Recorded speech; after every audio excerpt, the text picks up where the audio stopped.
You are listening to HOA Neighbor Court. I brought facts, not feelings.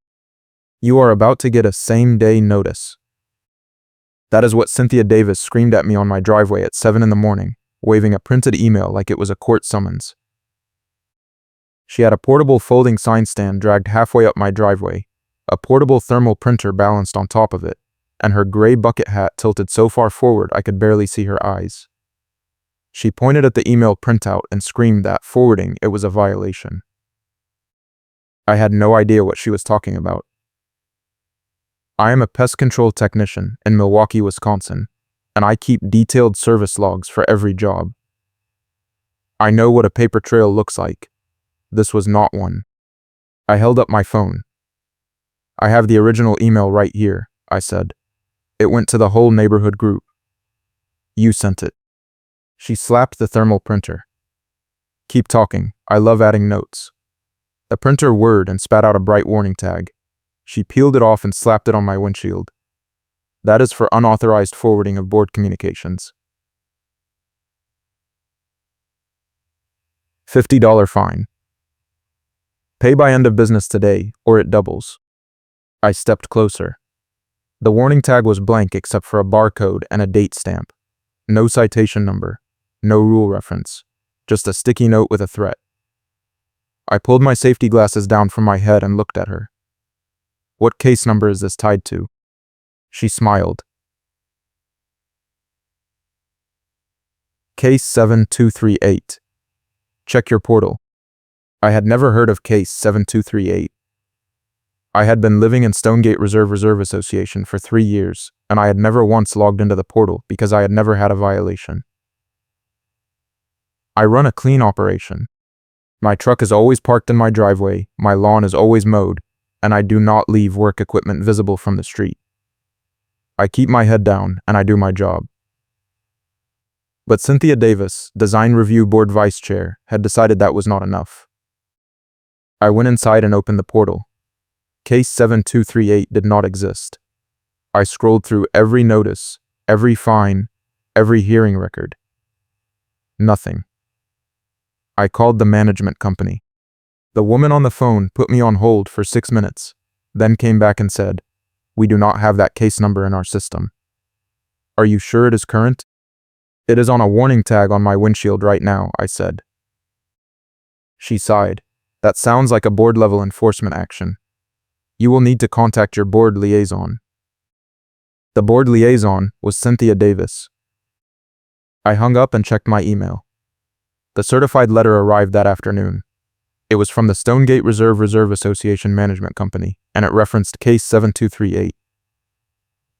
The letter said I had 14 days to respond to an outstanding compliance issue dating back to April 2020. April 2020. 5 years ago. I had not even lived here in April 2020. I moved in during the summer of 2022. The letter included a blurry photo of a truck in a driveway, a stack of equipment cases visible in the bed. The truck was not mine. The driveway was not mine. The photo metadata said it was taken in 2019. I printed the letter, grabbed my laptop, and drove to the management office. It was a small office in a strip mall on the east side of Milwaukee, tucked between a nail salon and a tax prep place. The woman at the front desk looked up when I walked in. "Can I help you?" "I need to see the file for case 7238, I said. She typed into her computer. "I do not see that case number." I showed her the letter. "It is right here."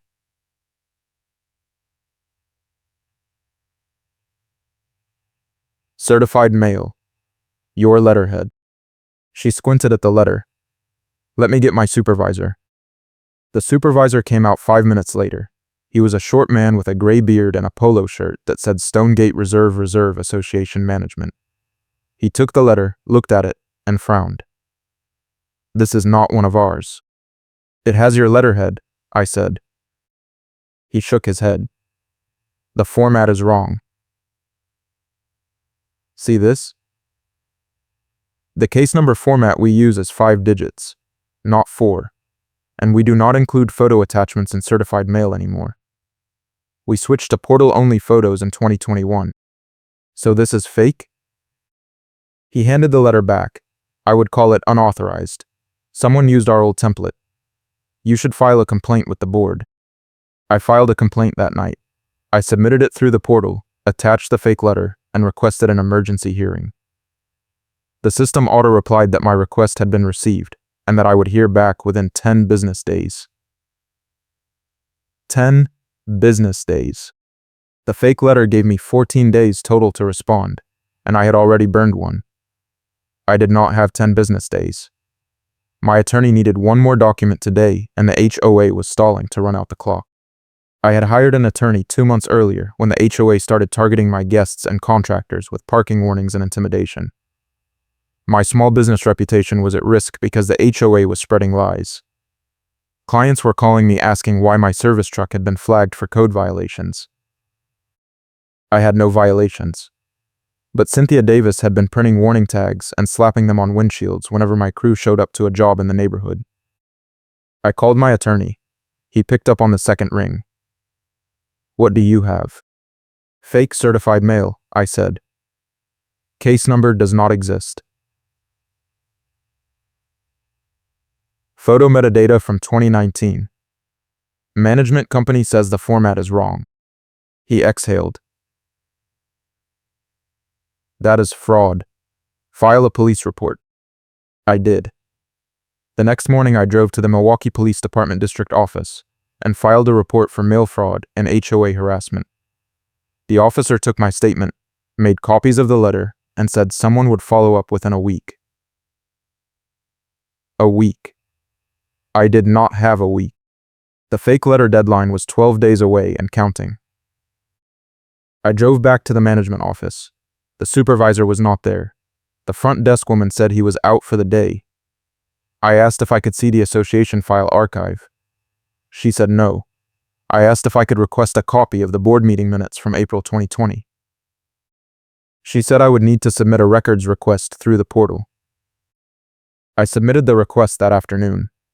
The system auto-replied that records requests take up to 30 days to process. That night, a neighbor knocked on my door. His name was Greg. He lived 3 houses down, and he had been at every board meeting for the past 2 years. He sat near the front at meetings and recorded everything on his phone. He handed me a manila folder. You need to see this, he said. Inside the folder was a stack of photocopied board meeting minutes from 2019 and 2020. Someone had highlighted sections in yellow.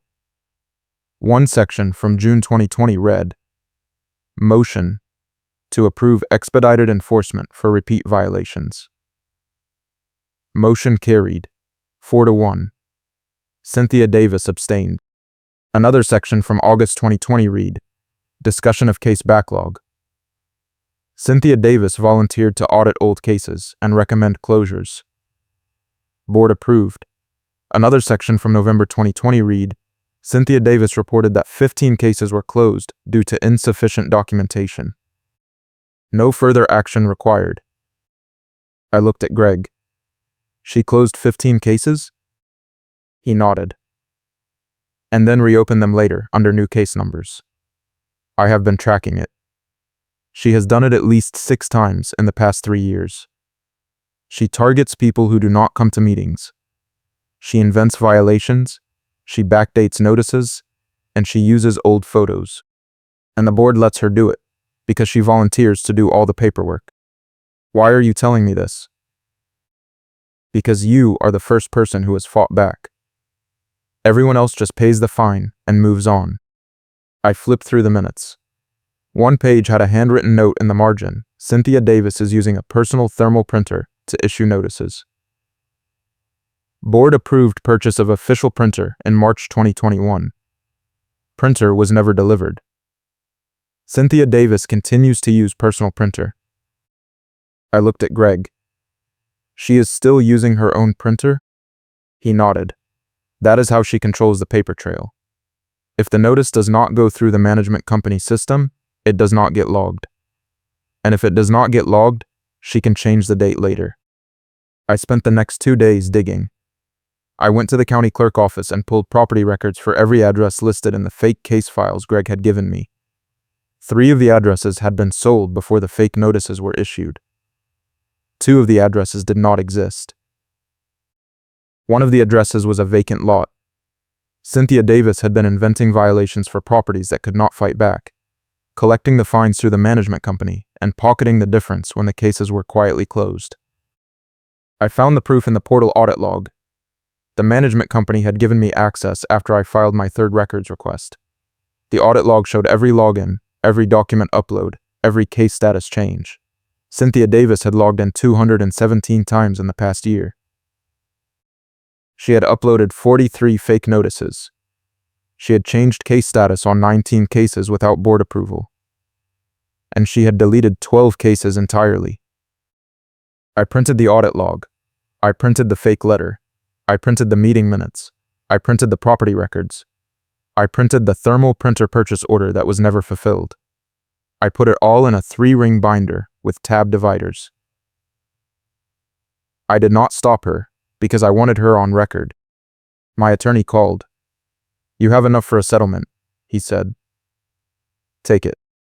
"I do not want a settlement," I said. "I want her gone." He sighed. "Then you need to go to the board. But you need more than documents. You need a witness." I had Greg. But Greg was not enough. I needed someone inside the management company. I needed someone who would say on the record that Cynthia Davis had been manipulating the system. If you are enjoying this story, hit that like button and subscribe for more HOA horror stories where justice actually wins. I drove back to the management office. The supervisor was there. I showed him the audit log. I showed him the fake letter. I showed him the meeting minutes. He stared at the papers for a long time. Then he looked up. "This is a criminal case." "I know. I filed a police report." He leaned back in his chair. "I cannot give you a formal statement without board approval, but I can tell you that we flagged Cynthia Davis for irregular activity 6 months ago. We sent the board a memo recommending an audit. The board voted it down. Cynthia Davis was the deciding vote." I closed the binder. "Can you send me a copy of that memo?" He shook his head. "Not without a subpoena." I stood up. "Then I will get one." I called my attorney. He filed a motion for discovery that afternoon. The judge approved it 2 days later. The management company handed over the memo, the audit log, and every email Cynthia Davis had sent in the past 2 years. The emails were brutal. She had threatened contractors. She had lied to homeowners about rule changes. She had told one homeowner that the board had approved a lien when the board had never voted on it. She had told another homeowner that his case was closed when it was still active. And she had sent at least 15 emails claiming that forwarding board communications was a violation when no such rule existed. My attorney sent the evidence to the board president. The board president called an emergency meeting. The meeting was scheduled for the following Tuesday at 7 in the evening. I showed up early with my binder. Greg showed up with his phone ready to record. Cynthia Davis showed up with her portable folding sign stand and her thermal printer. The meeting room was packed. At least 30 neighbors were there, most of them standing against the back wall. The board president sat at the front table with 4 other board members. Cynthia Davis sat at the far end, her gray bucket hat pulled low, her pink light jacket zipped up to her chin. The board president opened the meeting. "We are here to discuss allegations of misconduct by board member Cynthia Davis. The floor is open for public comment." I stood up. I walked to the front of the room. I placed my binder on the table. I did not look at Cynthia Davis. I looked at the board president. "I have evidence that Cynthia Davis has been issuing fake notices, backdating violations, deleting cases, and manipulating the management company portal to cover her tracks. I have audit logs. I have meeting minutes. I have property records. I have emails. And I have a memo from the management company recommending an audit 6 months ago that this board voted down." The board president opened the binder. He flipped through the tabs. He stopped at the audit log. He looked at Cynthia Davis. "Do you want to respond?" She stood up. Keep talking, I love adding notes. The room went silent. She pulled out her thermal printer. She placed it on the table. She hit the button. The printer whirred. A blank warning tag printed out. She held it up. This is what enforcement looks like. This is what it takes to keep this neighborhood clean. You all want someone else to do the hard work, and then you complain when I actually do it. A neighbor in the back shouted, "You fined me $300 for a truck that was not even mine." Another neighbor shouted, "You told my contractor he was trespassing when he had a signed work order." Cynthia Davis smiled. "We can tow first and explain later. That is how enforcement works." I opened the binder to the tab marked Boomerang. I pulled out a printout of the meeting minutes from November 2022. I held it up. "You said that exact line at the November 2022 meeting. The board voted against it. 5-0. You abstain." Her smile disappeared. I pulled out another printout. "This is the portal audit log. You logged in 47 times in December alone. You uploaded 11 fake notices. You deleted 3 cases.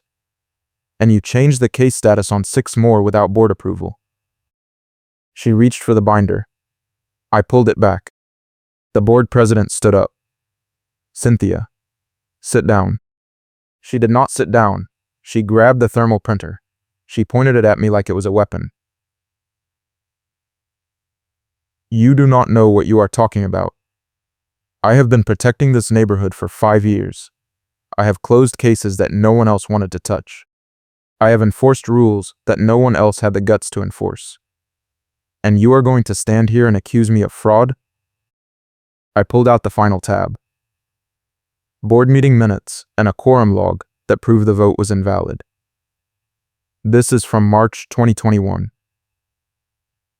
The board voted to approve Cynthia Davis as Design Review Board Vice Chair. But the vote was 4-3. You need a majority of the full board to approve an officer. The full board has 7 members. 4 votes is not a majority. The vote was invalid. Cynthia Davis has been operating without authority for 4 years. The room exploded. Neighbors were shouting. The board president was banging his gavel. Cynthia Davis was screaming. Greg was recording everything. I stepped back. I did not say another word. I let the evidence speak. The board president called for order. He looked at the other board members. He looked at the binder. He looked at Cynthia Davis.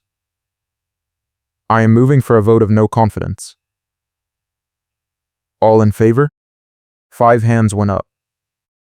Opposed? Cynthia Davis raised her hand. Abstain? No one moved. The motion carries. Cynthia Davis, you are removed from the Design Review Board effective immediately. We will be forwarding this evidence to the Milwaukee County District Attorney and the Wisconsin Department of Financial Institutions. This meeting is adjourned. Cynthia Davis grabbed her thermal printer. She grabbed her portable folding sign stand. She stormed toward the door. She stopped in front of me. "You just made a huge mistake." I smiled. "You already made it for me." She left. The room erupted in applause. Greg clapped me on the shoulder. "You did it." "Not yet," I said. The next morning, I drove to the management company regional office. It was in a glass building in downtown Milwaukee, 12 floors up. I had an appointment with the regional supervisor. I brought the binder. I brought the fake letter. I brought the audit log. I brought the memo. The regional supervisor was a woman in her 40s with gray hair and a sharp suit. She sat behind a desk covered in file folders. She listened while I walked her through the evidence. She did not interrupt. She did not ask questions. She just listened. When I finished, she closed the binder. "How long has this been going on?" "At least 5 years," I said. "Maybe longer. I only have records going back to 2019. She opened a file on her desk. "We received a complaint about your association 6 months ago. We sent a memo recommending an audit. The board ignored it. We sent a follow-up memo 3 months ago. The board ignored that too. We were about to terminate the contract. I leaned forward. Why did you not terminate it? She looked at me. Because Cynthia Davis was the board liaison. She told us the board was handling it internally. We believed her. She picked up the phone. She dialed a number. She waited. Then she said, I need a contract termination letter for Stonegate Reserve Association. Effective immediately. Yes, I am aware. Send it today. She hung up. She looked at me. We are firing the management company. The board will need to hire an interim manager. I am recommending a firm that specializes in compliance audits. They will freeze enforcement until the audit is complete. If what you are telling me is true, every case filed in the past 5 years will need to be reviewed. The interim manager arrived 2 weeks later. His name was Daniel. He was a retired attorney with 30 years of HOA management experience. He called a special meeting.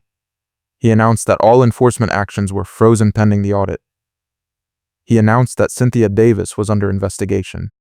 He announced that the board would be voting on new officers at the next meeting. Cynthia Davis did not show up to the meeting. The audit took 6 weeks. Daniel went through every case filed since 2019. He found 43 fake notices. He found 19 backdated violations. He found 12 deleted cases.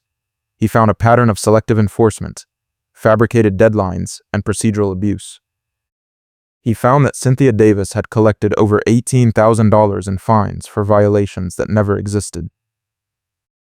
The audit report was published in the neighborhood portal.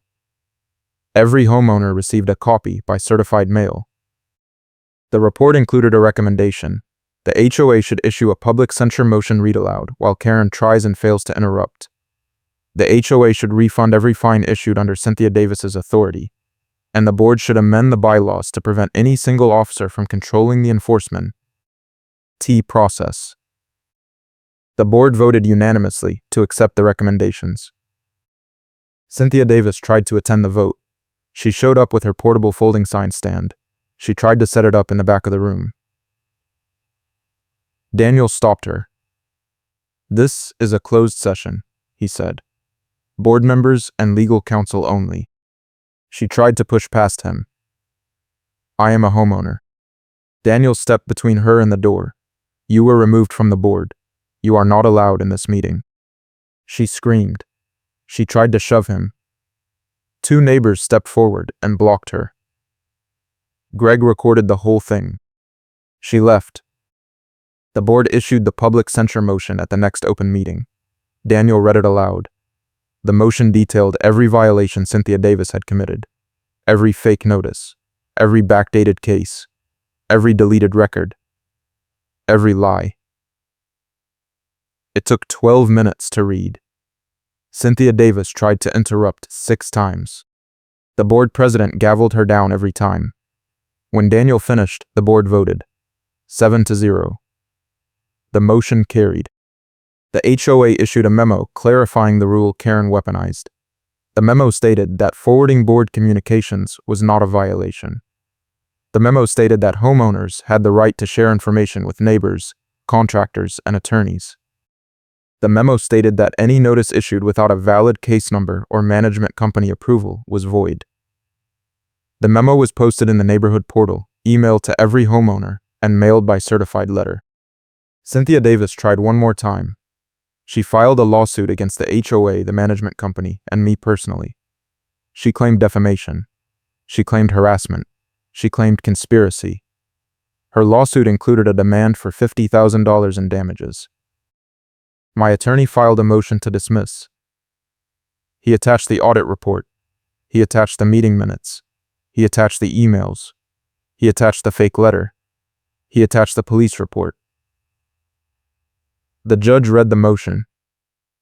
The judge read the evidence. The judge dismissed the case with prejudice. He ordered Cynthia Davis to pay my attorney fees.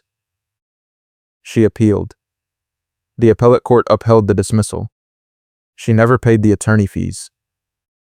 The district attorney filed charges 6 months later. Mail fraud.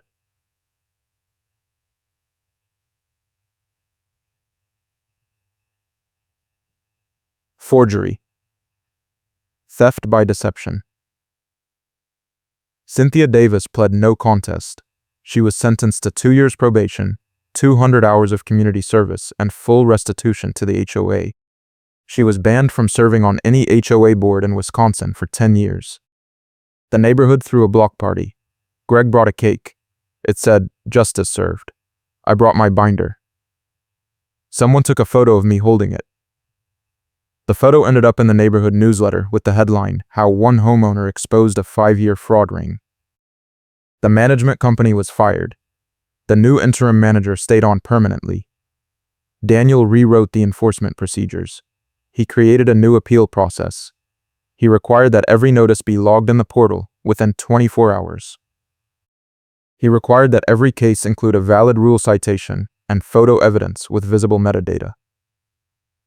He required that every fine be approved by a majority vote of the board. The new procedures worked. Enforcement complaints dropped by 80% in the first year. The board ran unopposed elections for the first time in 5 years. Cynthia Davis sold her house and moved out of state. I kept the binder. I keep it on my bookshelf. I show it to clients when they ask why I am so obsessive about documentation. I tell them the story. I tell them that paper trails matter. I tell them that showing up matters. I tell them that sometimes the only way to win is to be more stubborn than the person trying to screw you over. I still live in Stonegate Reserve Association. I still keep detailed service logs for every job. I still park my truck in my driveway. And I still go to every board meeting. Because I learned something. The rules only protect you if you know them. The system only works if you force it to work. And the people who abuse power only get away with it if no one fights back. Cynthia Davis thought she could bury me under fake notices and backdated violations. She thought she could intimidate me with thermal printed warning tags and fabricated deadlines. She thought she could manipulate the system because no one had ever challenged her. She was wrong. The fallout from the audit kept going for months. Daniel, the interim manager, scheduled one-on-one meetings with every homeowner who had paid a fine in the past 5 years. He reviewed every case. He issued refunds. By the time he finished, the HOA had refunded over $22,000. Some homeowners got back $300. Some got back $50. I got back nothing, because I had never paid a fine. But I got something better. I got vindication. Greg became my unofficial investigative partner. He started attending management company meetings. He recorded everything. He filed public records requests. He cross-referenced case files. He found 3 more deleted cases that the audit had missed. One of them involved a homeowner who had moved out of state in 2020. The homeowner had been fined $800 for a deck repair that was never completed. The deck repair had been completed. Cynthia Davis had used a photo of a different house and claimed it was his. Greg tracked down the homeowner and sent him the audit report. The homeowner filed a complaint with the Wisconsin Department of Financial Institutions. The department opened an investigation. The investigation spread. Other HOAs in Milwaukee started reviewing their own records. 2 more HOAs found similar patterns. Fake notices. Backdated violations. Deleted cases. The department issued a statewide alert recommending that all HOAs conduct internal audits. The alert included a checklist of red flags.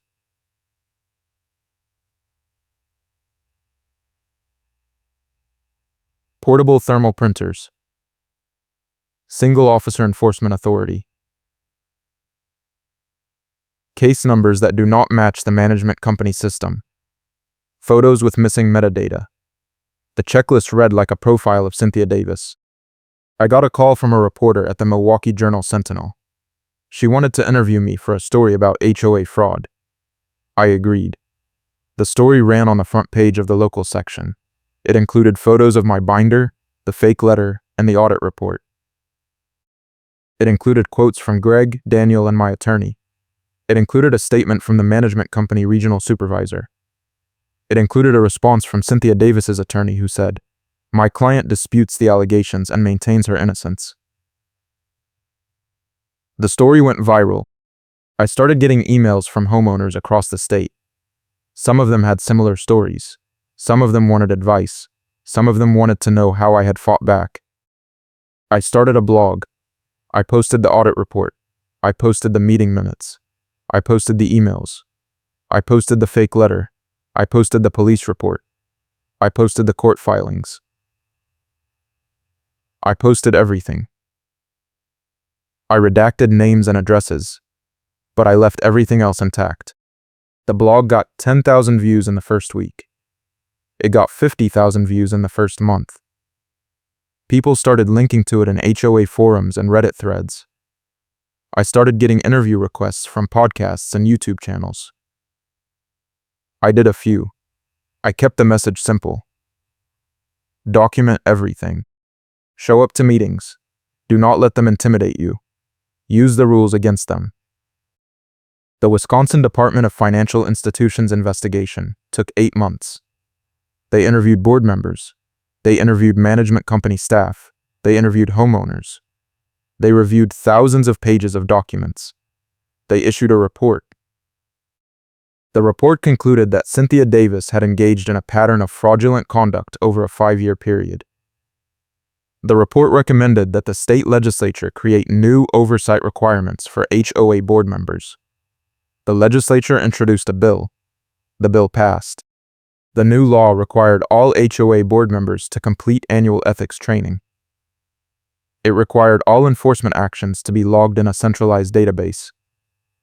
It required all HOAs to conduct annual audits. It created a state-level complaint process for homeowners. Cynthia Davis's probation officer contacted me. She said Cynthia Davis had violated her probation by failing to complete community service. She asked if I wanted to provide a victim impact statement. I did. I wrote 3 pages. I detailed every fake notice, every intimidation tactic, every lie. I detailed the cost to my business, the cost to my reputation, the cost to my mental health. I detailed the hours I had spent gathering evidence, filing complaints, attending meetings. I detailed the fear I had felt every time I saw her thermal printer. I detailed the relief I had felt when the judge dismissed her lawsuit. I sent the statement to the probation officer. She forwarded it to the judge. The judge revoked Cynthia Davis's probation. She was sentenced to 90 days in county jail. She served 67 days. When she got out, she moved to Florida. Greg tracked her online. She tried to run for an HOA board in a retirement community in Tampa. She lost. She tried again in a condo association in Fort Myers. She lost again. Someone had posted the Milwaukee Journal-Sentinel story in the community Facebook group. The story followed her. She changed her name. She went by Cindy.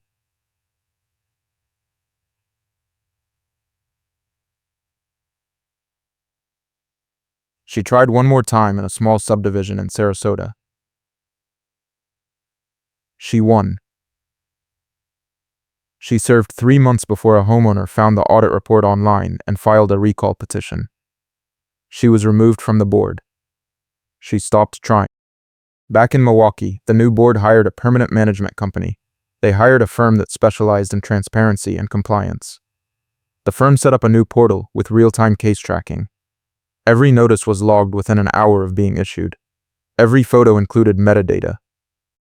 Every fine included a rule citation and a link to the relevant section of the bylaws. Homeowners could dispute cases online. They could request hearings online. They could track the status of their complaints in real time. The system worked. Enforcement dropped by 90%. Not because people stopped violating the rules, but because the rules were clearer and the enforcement was consistent. Homeowners knew what was expected. They knew how to comply. They knew how to dispute a notice if they disagreed. The system was no longer a weapon. It was a tool. I kept going to meetings. I kept recording them. I kept filing records requests. I became the neighborhood watchdog. Some people thanked me. Some people rolled their eyes. I did not care. I had learned that the only way to prevent abuse was to stay vigilant. The moment you stop paying attention is the moment someone tries to take advantage. The funny thing is, Cynthia Davis quoted minutes to justify her fake notices. She loved to say, "It is in the minutes, go look it up." But when I finally pulled the actual minutes, they contradicted her every time. She had claimed that the board had approved expedited enforcement in 2019. The minutes showed the motion had failed. She had claimed that the board had voted to allow single-officer case closures in 2020. The minutes showed she had volunteered to audit cases, but the board had never voted to let her close them unilaterally. She had claimed that forwarding board emails was a violation as of 2021. The minutes showed no such policy had ever been discussed. Every time she pointed to the minutes proved she was lying. That was the funny karma beat. She built her authority on documents, and the documents destroyed her. The consequences were clean. The HOA issued a memo clarifying the rule Karen weaponized. The memo was detailed. It explained that homeowners could forward board communications to anyone they wanted. It explained that sharing information was not retaliation or harassment. It explained that the board encouraged transparency and open communication. The memo was posted on the front page of the portal. It stayed there for 6 months. Every new homeowner received a copy with their welcome packet. Karen storms out when the vote goes against her, and everyone sees it. That happened twice. Once at the emergency board meeting when she was removed. Once at the censure vote when Daniel read the charges. Both times she grabbed her thermal printer and her folding sign stand. Both times she screamed. Both times she tried to argue. Both times the board president gavelled her down. Both times she walked out. Both times the room erupted in applause. Both times Greg recorded it. The second recording went viral. It got 500,000 views on YouTube. Someone made a compilation of her meltdown set to dramatic music. I did not share it, but I watched it. A public censure motion read aloud while Karen tries and fails to interrupt. Daniel read it slowly. He paused after every paragraph. He made eye contact with every board member. He made eye contact with every neighbor in the room. He made eye contact with me.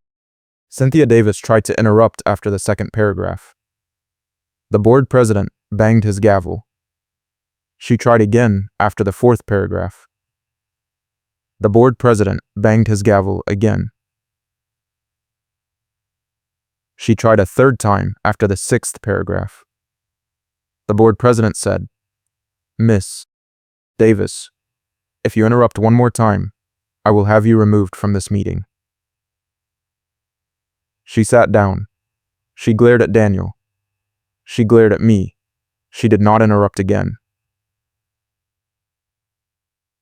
When Daniel finished, the board president called for a vote. The motion carried unanimously. Cynthia Davis stood up and walked out. She slammed the door. The room stayed silent for 3 seconds. Then someone clapped.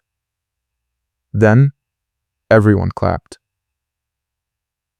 It was the most satisfying moment of my life. The tow yard office showdown happened before the board vote. I needed to get my truck back. Cynthia Davis had called a tow company 2 weeks earlier and had my truck towed from my own driveway. She claimed it was a commercial vehicle violation. My truck had no business signage. It had no lettering. It had no logos. It was a standard pickup truck with a bed cap.